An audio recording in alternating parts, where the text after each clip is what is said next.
يا اهلا ومرحبا بكم في فيديو العشق. النهارده كشري، بس ايه بقى؟ بقلبك. كشري النهارده فاخر من الاخر. قعدت افكر اعمل ايه، قلت بس هذا الجو الجميل حلة كشري عسل العسل. قطعت شويه بصل كتير عشان احنا ناس مدمنين بصل مقرمش، ورحت حطيت عليهم سنه بسيطه جدا من الملح، وحطيت عليهم نشا كتير. النشا هوريكي بتطلع البصل ازاي في اخر الفيديو. تابع الفيديو لحد الاخر عشان مسجله لك فيديو بصوتي، عايزاكي تسمعيه. انا هنا حطيت كسرولة صغيرة، قطعت فيها بصل عادي مكعبات جدا.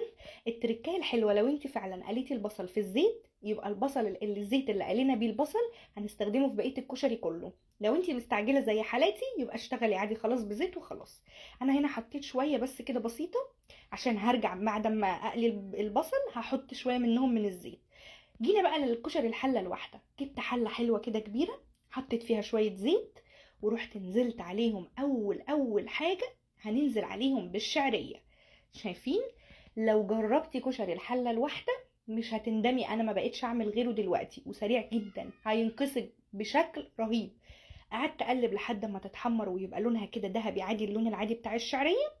انزل عليهم بقى بشويه رز. لو انت عايزه تعملي نص كوبايه نص كوبايه نص كوبايه ماشي، عايزه تعملي كوبايه كوبايه كوبايه، لو عايزين تمشي بالمقادير يعني ماشي برضه. حطيت كمان عليها اصغر نوع مكرونه، وهنزل عليهم بقى هتبلهم حلو. لو ما حيقتيش حلو في الحته دي الكشري منك هيضيع. انا حطيت شويه مرقه عادي سايلين بودره، حطيت كمون وده المكون الاساسي، وحطيت كمان شويه ملح. شويه المكرونه الاسباجيتي قطعتهم على 3 كده، رحت حطيتهم وقعدت اشوح زي ما انتم ما شايفين. فعلا حرفيا مش هياخد منك غير اقل من النص ساعه او 20 دقيقه. هنا انا كنت خلاص سخنت الزيت ونزلت عليه بالبصل. شايفين شكل البصل عامل ازاي، وكمان شكل المكرونه اهي. هيخلص معاكي في مفيش. يا دوبك سويت وهسويهم سوا الرز العادي جدا. نيجي بقى البصلايه اللي كنا بنحمرها اول الفيديو، هحط عليها سن التوم، وركزي في الصلصه عشان الصلصه دي بتاعت جدتي هتطلع معاكي شويه كشري من الاخر. بصوا اتحمرت ازاي. اخد بقى شويه بقى زيت من البصل، شايفين؟ هتطلع معاكي صلصة من الآخر من الآخر. انزل عليهم بسنة يا دوبك نقول مثلا معلقتين خل، وهتقلبي تقلبتين. بعد كده هننزل عليهم بالصلصة. بصوا شايفين انا شغالة اقلب في البصل ما تسيبيهوش. خلاص نحيق بقى.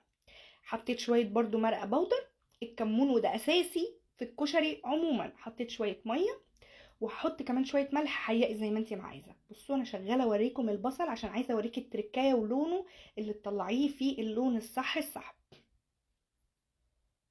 بصوا القرمشه، انا كده كنت بوريكم هنا. شايفين لونه الجولد الفظيع؟ هيفضل معاكي مقرمش بصي ما تتخيليش. نعمل بقى الدقه اللي كنا بنشربها كده من الازازه عند المحلات. شويه توم حلوين في الطاسه كله على البارد ويا دوبك تغلي غلوه. حطيت شويه شطه شويه خل شويه كمون، كمان حطيت ليمونه كامله، ونزلت عليهم بشويه ميه. بس هي دي الدقه الصح. في حته انا حطيتها كده واختياري، حطيت اقل من ربع معلقه الصلصه عشان عايزه بس لونه يغير. لو انت تمام معاهم تمام، خلاص مش تمام ما تحطيهاش مش لازم. شايفين الصلصه اهي خلصت. الصلصه بعد ما تقفلي عليها خالص تعصري نص الليمونه، مش عايزينها تمرر.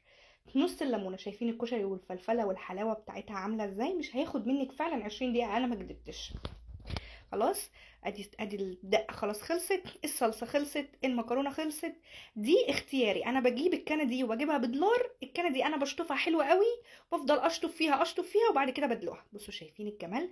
عيش بقى العيش اللي كنا بنشتريه بفلوسنا من عند بتاع الكشري. اي عيش عندك، ويفضل بيتا بيضه او شامي. هتروحي تقطعيه مكعبات مثلثات زي ما كانوا بيعملوا براحتك. تفضلي واقفه فوق دماغه كده لانه بيستوي في مفيش. حرفيا لو سبتيه ومشيتي او غفلتي عنه هيطلع اسود وهيتحرق. فتفضلي واقفه. بصوا اللون بتاعه بيغير في مفيش. شايفين؟ انا واقفه جنبه مش راضيه اسيبه ومش راضيه كمان اقفل لكم الفيديو عشان عايزاكم بالظبط تسمعوا او تشوفوا لكم الفيديو ده بصوتي، عشان بس عايزه اسمعكم. شايفين قرمشه البصل؟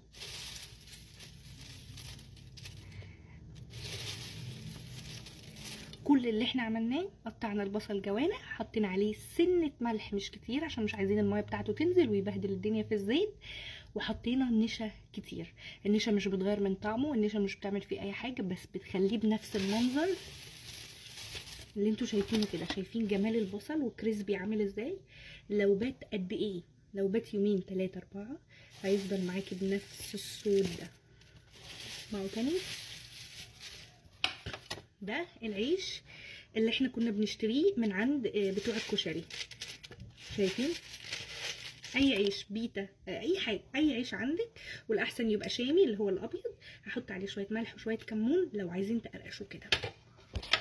استني بقى، رايحه فين؟ ما تنسيش اللايك والشير لو فعلا عجبك الفيديو، وهستنى منكم تقولوا لي طبق الكشري ده وصل عندكم وراح انهي بلد، واتمنى بجد انكم تجربوه، عمركم ما هتندموا. واشوفكم باذن ربنا في فيديو جديد. اشكركم على محبتكم، باي باي.